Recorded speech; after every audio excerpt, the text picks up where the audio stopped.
ఈ 21 అవతారాల్ని ఒకసారి వింటే చాలు, వాటి పేర్లు విన్నంత మాత్రం చేత విష్ణు ప్రీతికి పాత్రుడవుతాడు. వేరొక్కసారి జాగ్రత్తగా వినండి. మొట్టమొదట ఆదినారాయణుడు, సనకసనందనాదులు. దాని తర్వాత వచ్చినటువంటిది యజ్ఞవరాహావతారం.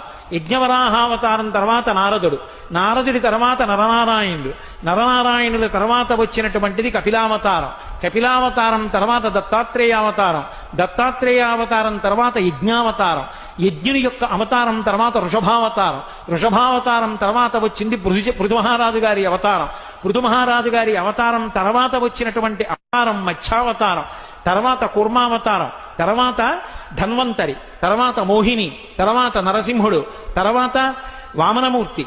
తర్వాత పరశురాముడు. తర్వాత రాముడు. తర్వాత బలరాముడు. బలరాముడి తర్వాత కృష్ణ భగవానుడు. కృష్ణ భగవానుడి తర్వాత బుద్ధావతారం. బుద్ధావతారం తర్వాత కల్కి అవతారం. ఏకకాలంలో 2 అవతారాలు